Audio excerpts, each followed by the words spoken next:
This is the worst, most pernicious piece of legislation that our country has ever had to consider.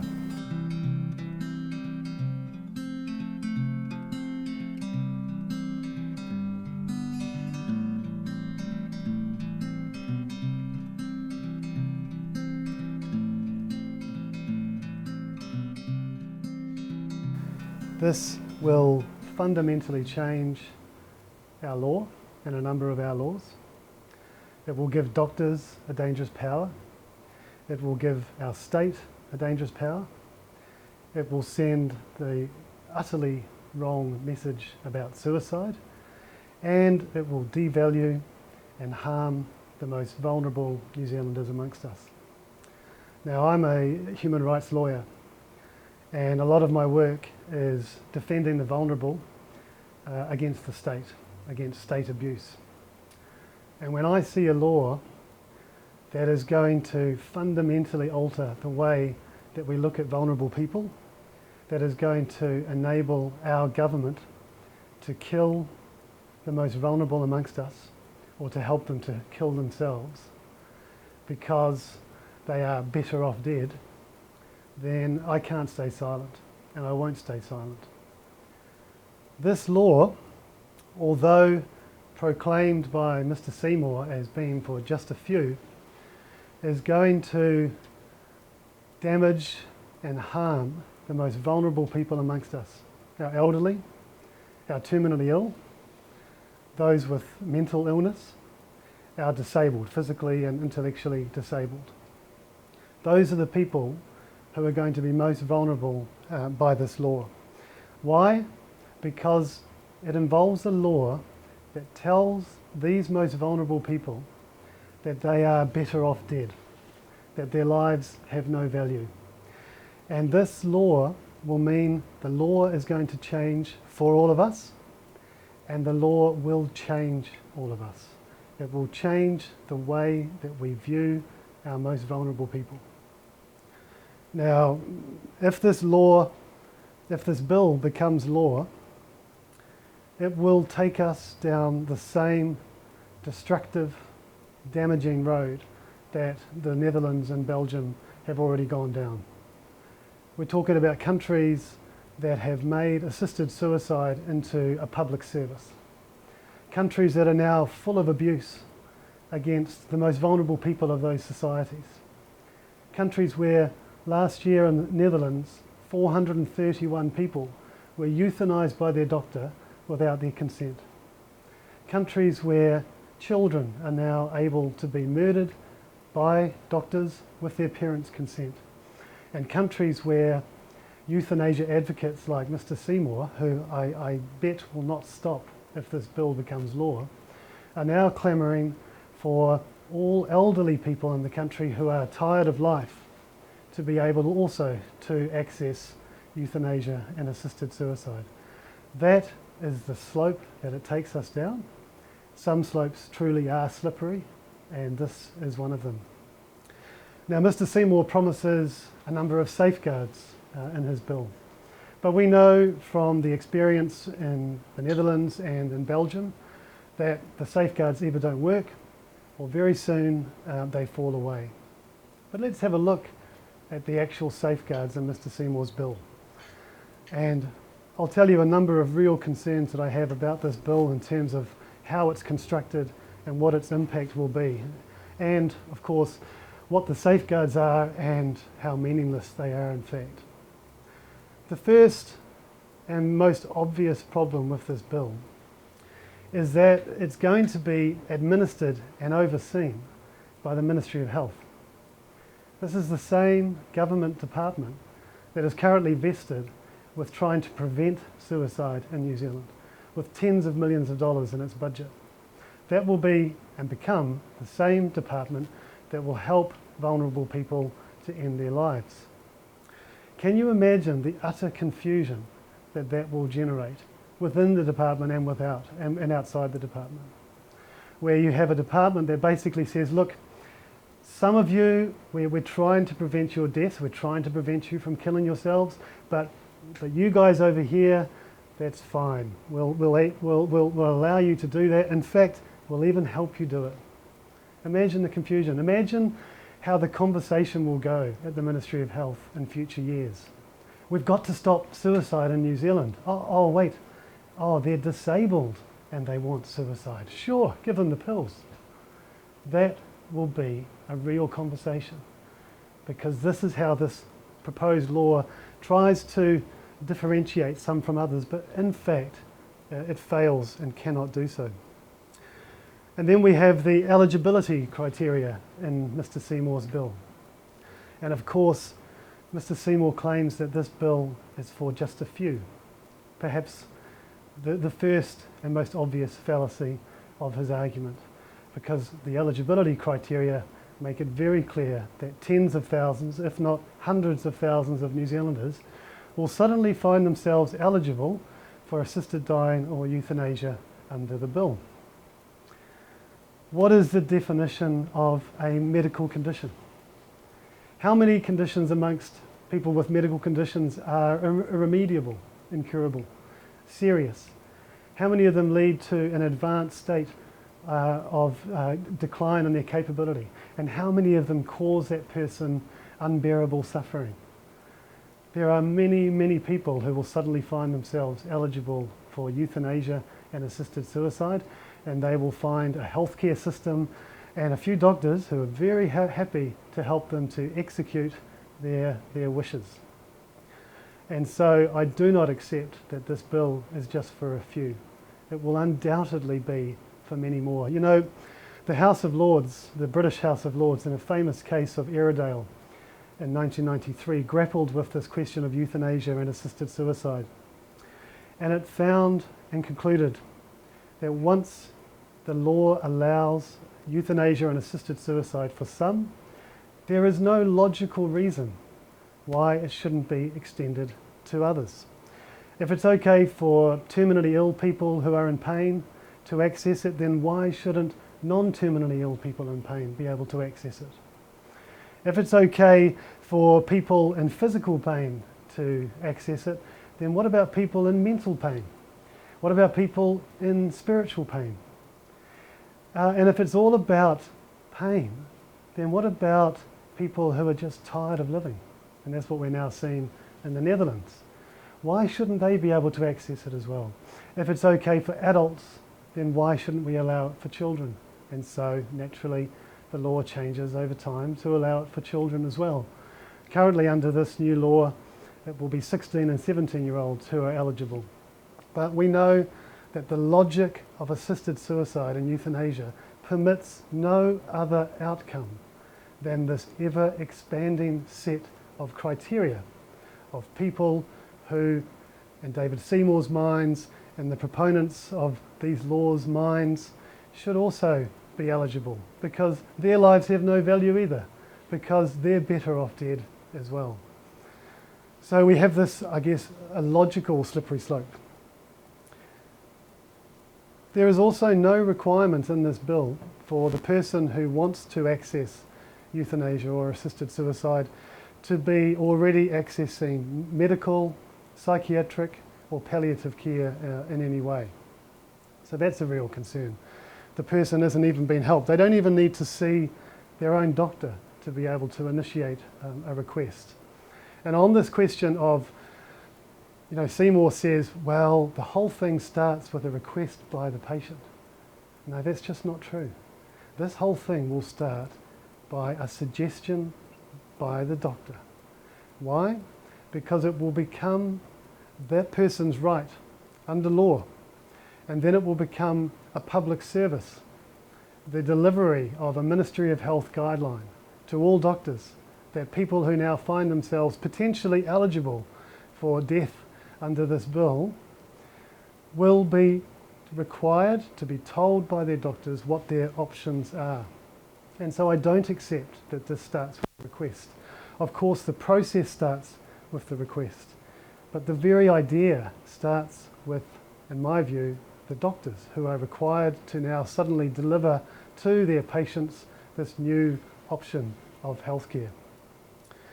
And then we see in the bill the question of coercion. Now, Mr. Seymour claims that there are plenty of safeguards against coercion in the bill. But that's not true. There are, in fact, no safeguards against coercion.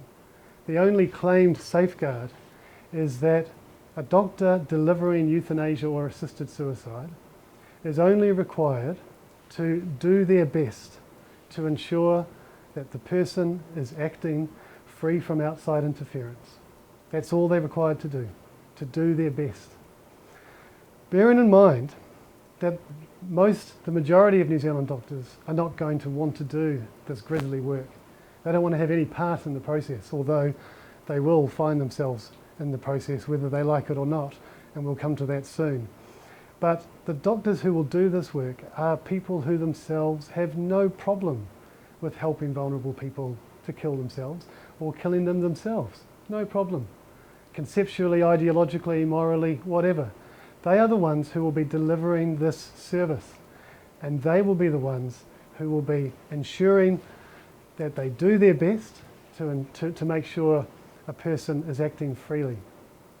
And I think that in itself is a real concern.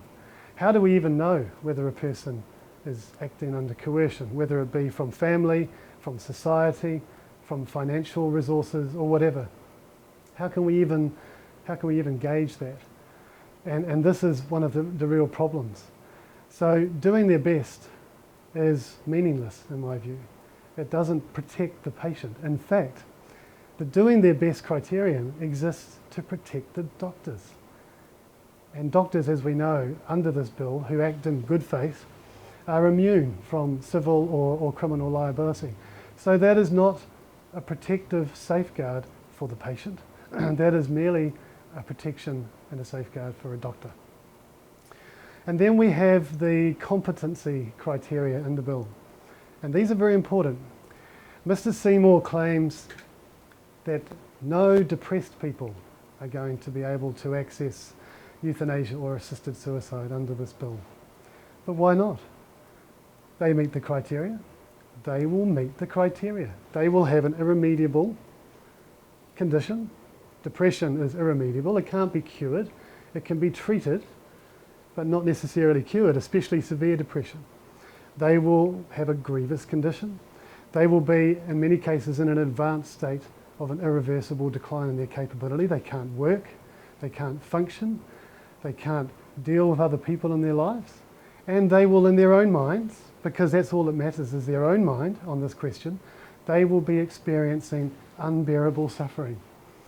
So if he really truly believes that depressed people cannot access this service, then I'm afraid he needs to go back and check his own eligibility criteria, because I can assure you they will absolutely be able to access this service. So too will people who are, for example, bipolar, people who are schizophrenic. Now, coming back to the competency criteria, because Mr. Seymour claims, no, they won't be able to access it because they won't meet the competency criteria in the bill. Well, what are those criteria? The first criterion is that the person understands the nature of the process. They understand what it entails. Well, it entails a lethal injection or you taking a suicide pill. They understand that. Who wouldn't understand that?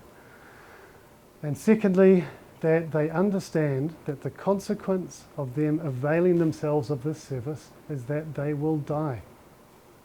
That is the extent of the bill's proclaimed safeguards against coercion, against vulnerable people exercising their right, and against, supposedly depressed people not being able to access it.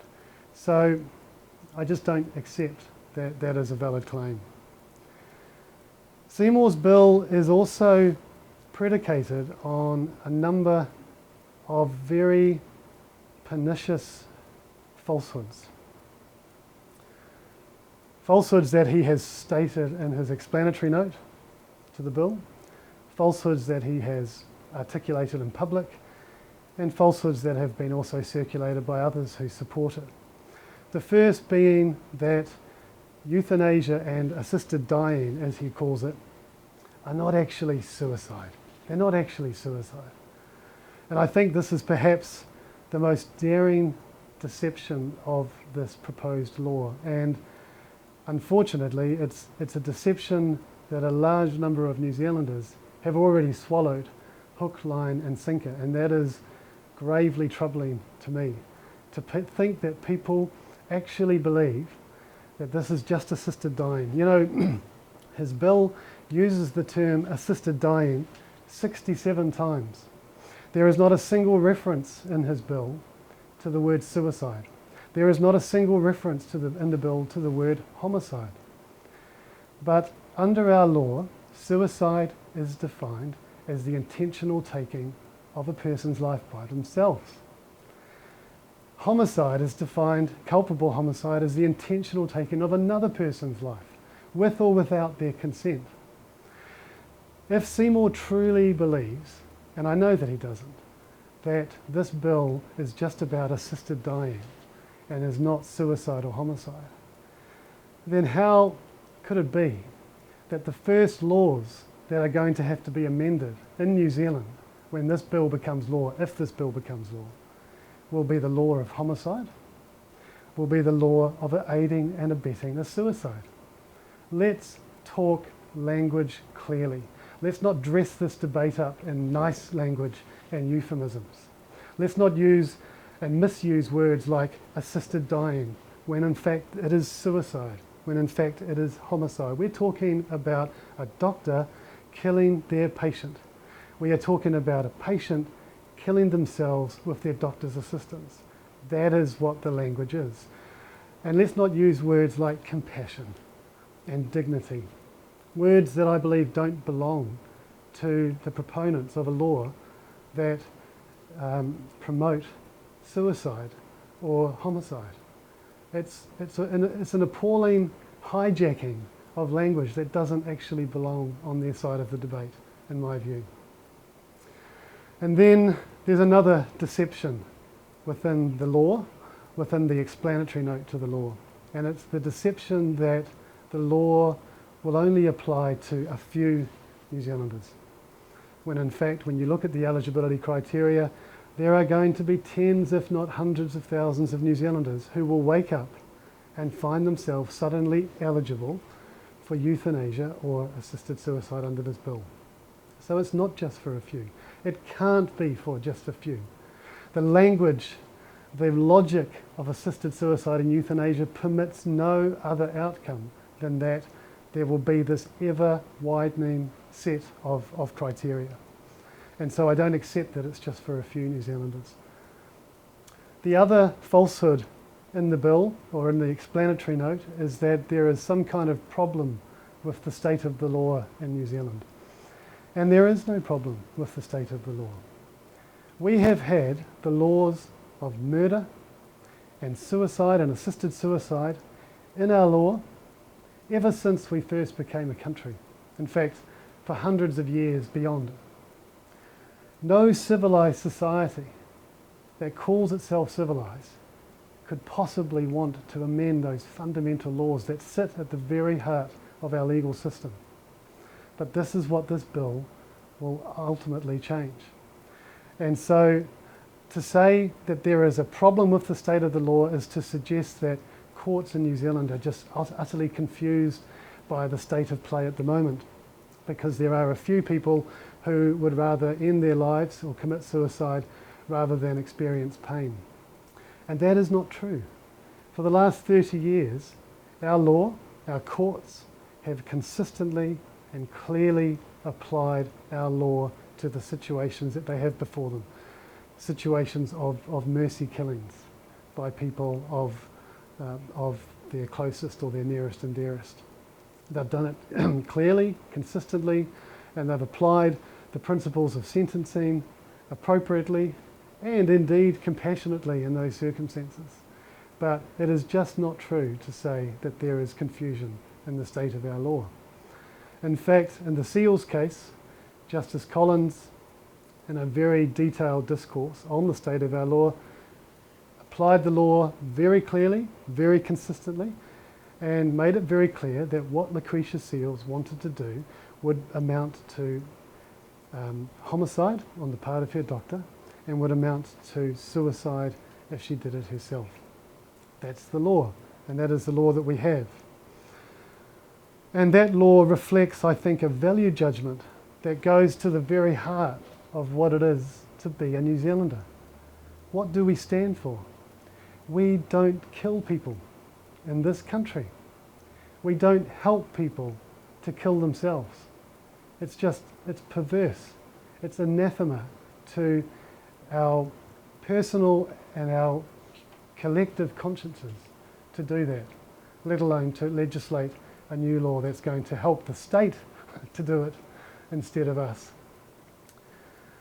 Then, of course, perhaps the whopper of all falsehoods in Mr. Seymour's claims about euthanasia and assisted suicide, and that is the falsehood that the Netherlands and Belgium have already successfully legislated these practices, and that things are going well and that there's no abuses. You know, David Seymour has the audacity to claim that the situation in the Netherlands has been a success. This is a country that last year doctors killed 431 patients without their consent. Without their consent. If that happened last year in New Zealand, we would call that a mass murder. There would be 431 doctors now behind bars in New Zealand for doing that. But that's what happened last year in the Netherlands, without explicit request from the patient. You know, these are countries where last year 7,000 people were euthanized or committed suicide with the help of their doctors. 7,000. It started with just a few hundred in the early years, 2003, 2004. But then suddenly, without warning, the numbers suddenly started to spiral exponentially in those countries. Suddenly it was 5,000, 6,000. Last year it was 7,000. At least 400 of them we know without their consent. But it then started to include children. Now a number of these people who are being euthanized include people with dementia. It includes alcoholics. Just recently, a woman who was depressed was given the green light to kill herself with her doctor's consent. How can you call that a success story? How can we call it that? You know, the very notion that those countries are a success story is simply perverse. Euthanasia and assisted suicide are now out of control in the Netherlands and Belgium. I mean, even the original architects of the Dutch legislation are now throwing up their hands in horror at what is happening in their country. They're saying, this is not what we intended. This was only ever meant to be just for a few, and now it's just spiraling out of control. It is now fast becoming the default treatment in the Netherlands for cancer patients. We know that it is spreading out of control to dementia patients, you know, people who can't even exercise free choice and so find themselves being euthanized by their doctors who make their own subjective opinions about the quality of their life. This is the slope down which our country will inevitably tread if we enact this legislation. There is no way of reversing that tide. You know, the House of Lords in the Airedale case said that when a country introduces euthanasia or assisted suicide, it crosses the Rubicon. And once you cross the Rubicon, you can't go back. Because the debate, once you've passed a law, the debate stops being about should we have euthanasia or assisted suicide, and it starts becoming who else should be able to avail themselves of this public service. And that is why you only need to look to the Netherlands to see 7,000 people now per year killing themselves or getting euthanized by their doctors. The numbers are increasing. How can we possibly say that we are going to prevent that with our safeguards? Safeguards that won't work, that can't work, and that are going to be ridden roughshod over anyway. We know that. Then there is another deeply troubling aspect of the bill, and it is the fact that the law will actually force all doctors to play a part in the euthanasia process or the assisted suicide process, regardless of their conscientious objection. It states that they can have a conscientious objection, but it then requires the conscientious objecting doctor to refer the person who wants these practices on to the SENS group, which is a group that can help them to execute their wish. So how can you possibly say that doctors who want to play no part in the process are not going to find themselves playing a part in that process? And I note, and I think all doctors should be very concerned about this if they are not already, that any person, any doctor who fails to comply with a requirement of this bill will face a serious fine or 3 months imprisonment. So what will be the impact, the result for doctors who have a conscientious objection to suicide, euthanasia in any form? They don't want to play a part in any of this process, but they will be forced by the law to refer someone on. And I think that that will be unconscionable for many, many doctors, but it will be the law. And finally, but certainly not least, is the fact that Seymour's bill legislates a fraud. Death certificates under the bill will be falsified to conceal the true cause of death. It will not be suicide or homicide, it will be depression or multiple sclerosis or schizophrenia.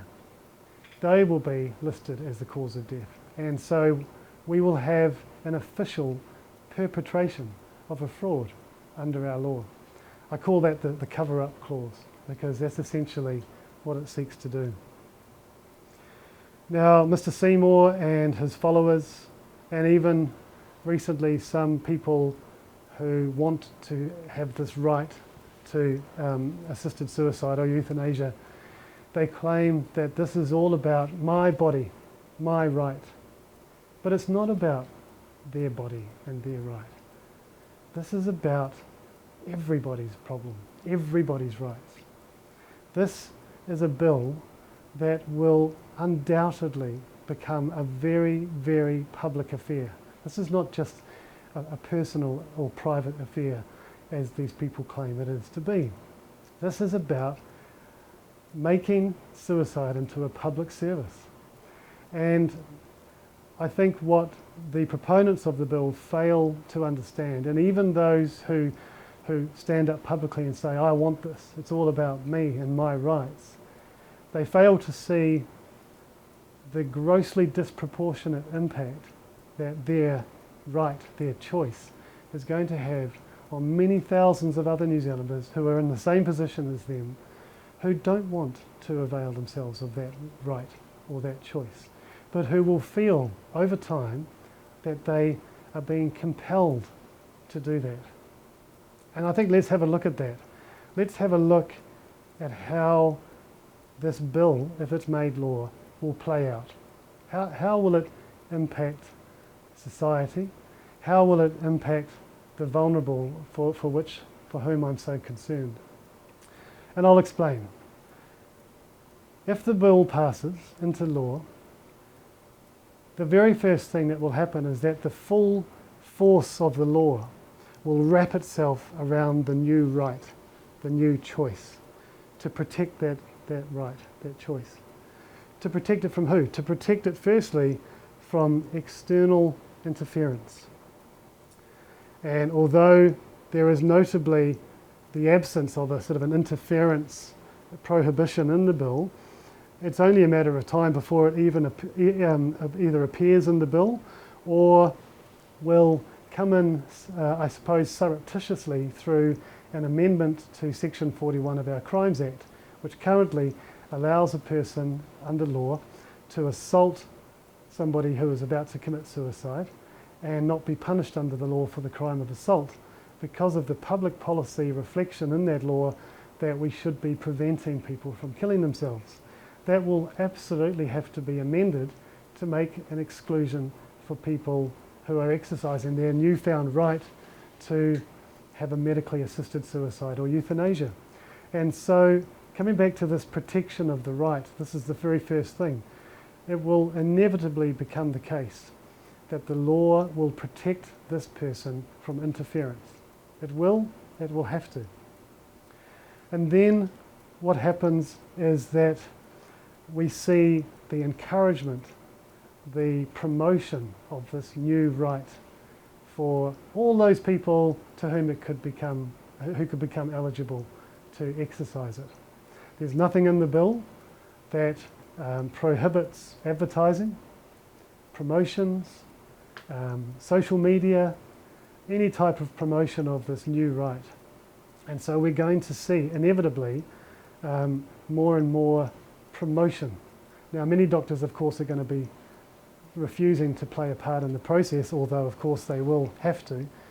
And so the grisly task of administering and enforcing this right, if you like, will fall on those doctors who want to be a part of it, who believe that it's a good thing to help people to kill themselves or to kill them themselves.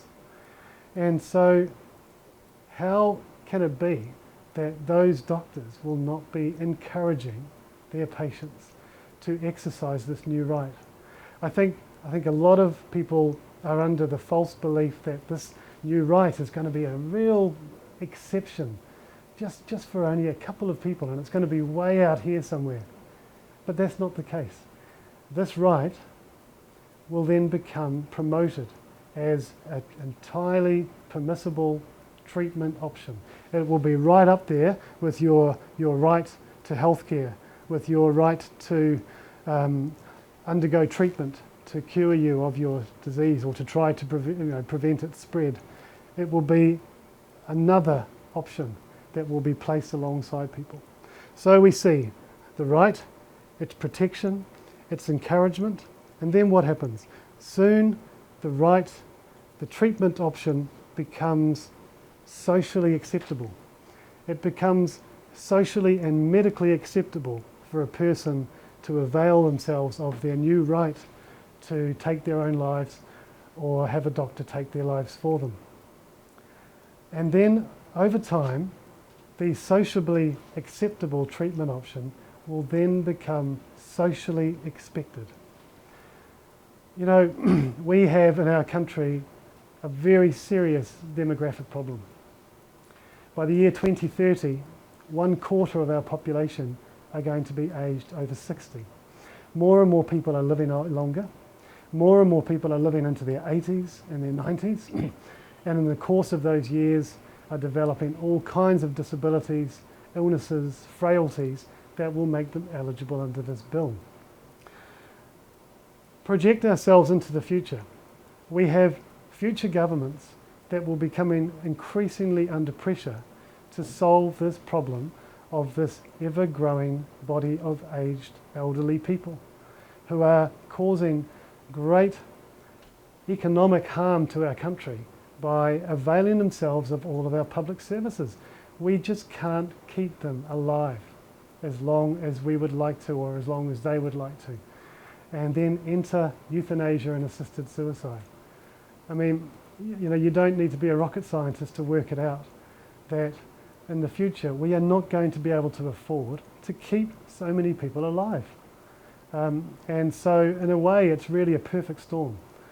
And it's a perfect storm that is coming to New Zealand if we enact this very dangerous law, because eventually it will become something that the Ministry of Health will see as a great social good on how to rid our country of all these elderly people who are just hanging around, putting this great pressure on our economy.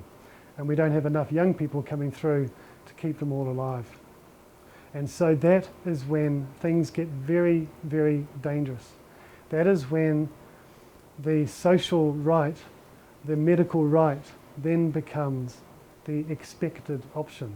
That is when people who are in these categories will find themselves subjected to greater pressure, societal pressure, personal pressure, family pressure, to do the right thing, to stop hanging around, causing everybody so much burden, so much financial burden on our public health system, and to check out early. And that is a grave concern to me. And then of course we will inevitably see this widening of the criteria. As I said before, it's once you cross that Rubicon, there is no going back. The initial criteria will inevitably expand, and I dare say that people like David Seymour will be the very first to be championing that expansion. And it is logically going to have to extend to others, and it will logically extend to children, and it will logically extend to our mentally ill, and so on and so forth. And before we know it, it'll just be, let's let all elderly people over the age of 60 who are tired of living end their lives.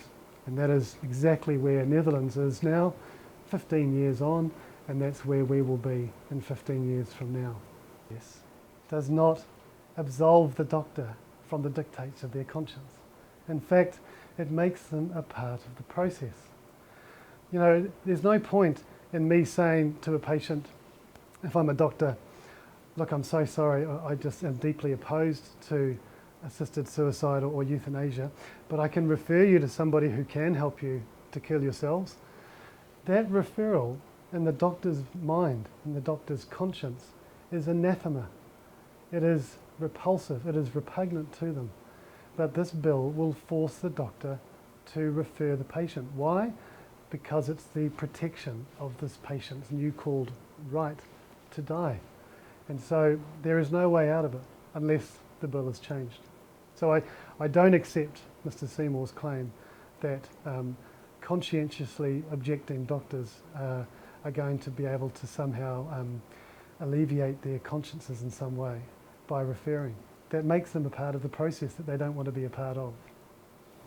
He also mentioned in judge terms, the Seals case was judge terms, Parliament do something about it to allow it to be legalised. That's what he said. You said something very different. Where's the, is there something to meet in the middle there? All that Justice Collins said in the Seals case was that the very things that Lucretia Seals was asking the court to allow her to do was something that the court could not do, because the court's job is to apply the law of New Zealand, and those laws do not permit it. And so all that Justice Collins was pointing out was that if she wants that, that's something that would have to be done by changing the law. And that is exactly what Mr. Seymour now wants to do. He wants to change the law because he wants something other than the very clear and the very consistent law that we have. A law that protects vulnerable people from themselves, but a law also that protects those who are not vulnerable from themselves. You know, that is the purpose of this law. He said that we need to focus on what is at hand rather than a hypothetical or a probability or possibility that may happen in the future, and which have mentioned a lot of stories in which will happen in terms of the evolution in other countries of this bill. Why is he wrong there to say that you know, what we're having here is concrete and it's not going to change and it's very safe? The House of Lords made this very clear back in 1993 in the Airedale case. The logic of assisted suicide and euthanasia permits no other outcome than an ever-growing, expanding set of criteria, and more people availing themselves of the right. The law will change. It will have to change to accommodate all these new scenarios, because, as I said, if you make it legal for some, others will say, well, what about these people? And what about others? So inevitably, inexorably, the law will have to change. You know, they say difficult cases make bad laws. And what we've seen over the last 10 to 20 years is a few very difficult cases, mercy killings of certain people by their families, or in the Lucretia Seals case, a person with a terminal illness who wanted to avoid the pain by being allowed to take her own life. Difficult cases make bad laws, and you only need to look to the experience in the Netherlands and Belgium to see that that is exactly the problem. That once you cross the Rubicon, there's no going back. The genie is out of the bottle, and more people will become vulnerable, and more people will have to avail themselves of this public service by doing the right thing. Many people don't see it as a complex issue. They get tunnel visioned on a subject like this and think, well, someone's suffering, put them out of their misery. And we're talking about those few rather than the many. But what is your message to those people that are focusing on the few? My message to those people are they have completely conflated the issue. They see this as only about a couple of people. I doubt they've even read the bill. I doubt they've even seen how many tens of thousands of vulnerable New Zealanders are going to be affected or harmed by this bill. This isn't just about a few people. We're talking about countless numbers of vulnerable New Zealanders who are going to suddenly find themselves eligible for public euthanasia or assisted suicide delivered by a public service, and suddenly becoming vulnerable and pressured to avail themselves.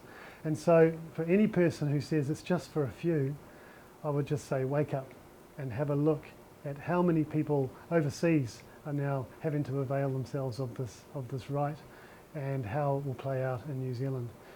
This bill is actually about protecting the vulnerable, protecting vulnerable New Zealanders from abuse. I mean, look at our disabled people who already labour under so much societal discrimination, from people saying that their lives have no value, that their lives are worthless. That, gosh, if I was in your position, I wouldn't even want to live.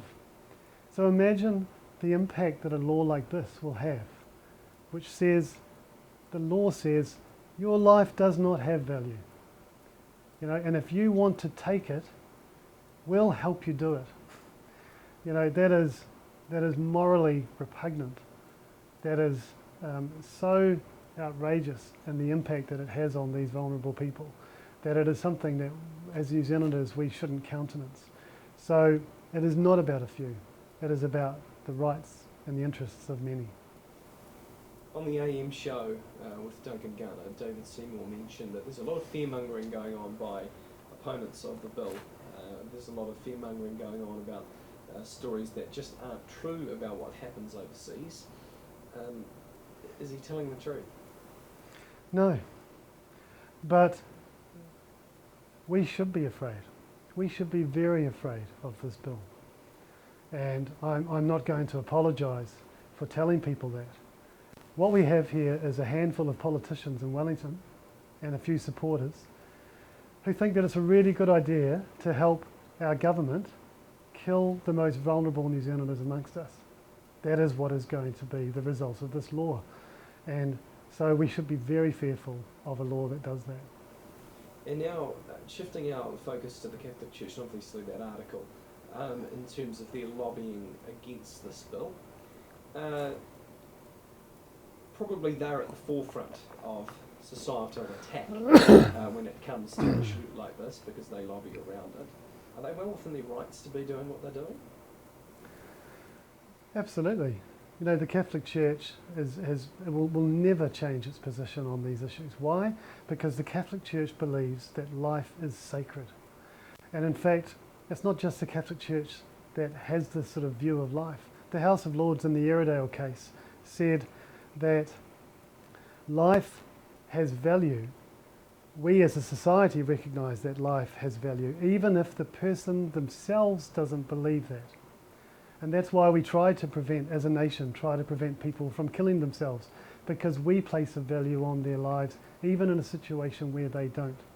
And if this law is in fact, as I have said, the introduction of assisted suicide or homicide into a society that will affect the most vulnerable people, then that is something that we should be very deeply concerned about, all of us, Catholic, non-Catholic, and so on. And of course, they love to beat up the Catholic Church and Catholics for standing up against this issue. But I'll answer that question with a question of my own. If I was to knock on your door in the middle of the night and to tell you that your house was on fire, would your question be, are you a Catholic? I am here to tell New Zealand that our house is about to catch on fire and it will burn down. And that is what we should be worried about, all of us as New Zealanders. The church, obviously, all throughout New Zealand, the bishops putting out as much firepower as they can to combat this bill. And specifically in the cathedral here, of course you've spoken against the bill publicly there, and in the newsletter it's mentioned, urgent matters to senior submission opposing the bill. Is this sort of is this a pressure from the church? Is there a pressure from the church to the congregations? No, all Catholics are perfectly entitled to exercise their free choice. They don't have to send a submission. They don't have to send a submission in opposition. But the Catholic bishops have made it very clear to the faithful across New Zealand that this is an issue that is one of the most fundamental life issues in our country, in our time. It is something that is going to irreversibly, to borrow one of David Seymour's Bill's terms, change our society for the worse. And you don't need to be a Catholic or a Catholic bishop to believe that. In fact, there are many other non-Catholics, non-Christian. There are many atheists who are opposed to this bill. You go and interview Dr. Huhana Hiki, herself an academic, an atheist, disabled person, and ask her views on this bill. This is not something that is that the Catholic Church has the only license on, but it is something that the Catholic Church is deeply concerned about. Seymour mentioned that, firstly, O'Connor mentioned that there was only 4% of submissions that were religious-based in the Select Committee inquiry a few years ago. Seymour mentions and claims that there are Catholics, that the Catholic Church is telling people to not use religious arguments from the pulpits of their church and in the newsletters. From your experience, is that true, and what have you done? No, I think there are a number of submissions that have come from Catholics that use religious language. A number of other submissions use non-religious language. Don't forget, the audience that we're speaking to typically is comprised of people who don't necessarily have religious views. There is nothing at all wrong, philosophically, morally, or whatever, with a Catholic person professing a view that is a secular view on an issue that has such importance secularly at all. I don't see any conscientious or any other moral objection to that, because the other thing is this, and Seymour knows this: you're damned if you do and you're damned if you don't. If you express a religious view, you're branded a religious bigot. If you express a non-religious view, you're accused of not expressing a Catholic view. So what does he want? There is nothing wrong with Catholics using the language of the society and using arguments that resonate with people who don't share their views.